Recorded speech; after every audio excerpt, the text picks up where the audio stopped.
L'abbaye de la Grâce se dresse en bordure de la rivière Orbieu, qui traverse le village de la Grâce et contribue à la mise en valeur du site.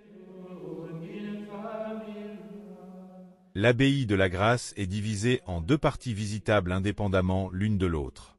La partie publique, administrée, depuis 2005, par le Conseil départemental de l'Aude, et la partie privée, appelée aussi Abbaye canoniale Sainte-Marie, administrée, depuis 2004, par les chanoines.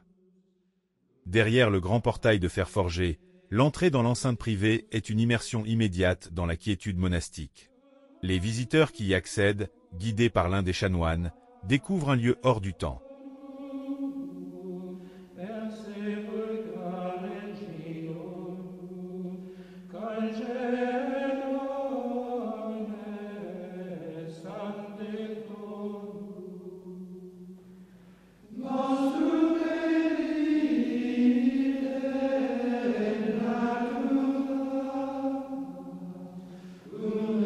Le cloître, bien que restauré, porte encore les marques de son passé séculaire. Les colonnes sculptées, usées par les âges, encadrent un jardin paisible où résonne parfois le chant des offices. La visite se poursuit sous les arcades où chaque pierre raconte une histoire. Au centre, le puits, source de vie des anciens moines, témoigne de la simplicité austère de leur existence. Le réfectoire de la partie privée de l'abbaye de la Grâce est un espace sobre et voûté, réservé aux chanoines réguliers. Fidèle à la tradition monastique, il sert au repas pris en silence, souvent accompagné de lectures spirituelles. Son architecture reflète la simplicité et la vie communautaire des chanoines. L'accès à cette partie de l'abbaye n'est pas anodin.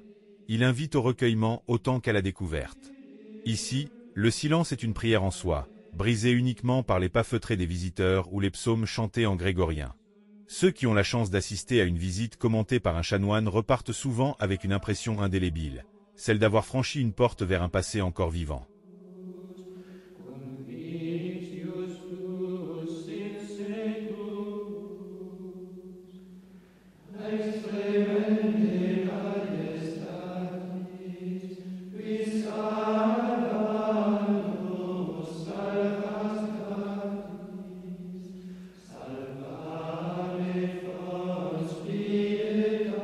L'église abbatiale, dont la construction s'étend sur plusieurs siècles, présente une architecture mêlant influences romanes et gothiques. La nef, sobre et imposante, témoigne du style gothique méridional, tandis que le clocher, bien que remanié au fil du temps, domine encore le paysage. En sortant de l'accueil, vous entrez, non dans un cloître, mais dans la cour d'un palais. C'est celui de l'abbé, ce sont ses appartements privés. L'abbé de la Grâce est un seigneur puissant. Les moines qui l'entourent sont souvent des fils de familles nobles et riches, certains accompagnés de leurs serviteurs.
La peinture murale visible depuis la fenêtre du dortoir décrit le jugement dernier.